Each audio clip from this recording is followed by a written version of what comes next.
Assalomu alaykum hurmatli kuzatuvchilar. Kelinglar sizdan oxirgi payt imtihonga chiqayotgan yangi savollardan 3 tasini ko'rib chiqamiz. Qani, ketdik. Birinchi savol. Xo'p, nima deyapti? Qaysi rasmda 4 tasmali yo'l ko'rsatilgan? Xo'p, rasmga e'tibor beramiz. Ko'rib turganingizdek, mana bu yerda 1, 2 va 3 rasmlarda hammasi yo'l bo'laklari ko'rsatilgan. Endi aynan 1 va 3 da ko'pchilik o'rtasi uzuq-uzuq chiziq bilan ajratilgani uchun 1 va 3 deb belgilashi mumkin, lekin bu xato javob. Ya'ni bu yerda hammasida 4 tasmali yo'l ko'rsatilgan. Nega? Aynan ikkinchi rasmda ko'rganingizdek, o'rtada ikkita splashnoy, ya'ni sirg'a chiziq bilan ajratilgan. Va bu qaysi holatda chiziladi? Ya'ni ikkita splashnoy, ya'ni sirg'a chiziq 4 ta o'rnidan ko'p bo'lak bo'lgan holatda chiziladi. Demak, ikkinchi rasmda ham 4 ta bo'lak bor. Ya'ni undan ko'p yoki 4 ta bo'lakga ega.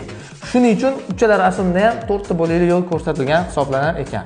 Shu va yana shunga o'xshash yangi savollarni o'tkazib yubormaslik uchun Avtotest School Instagramimizga obuna bo'lib qo'yishni esingizdan chiqarmanglar. Sog' bo'linglar.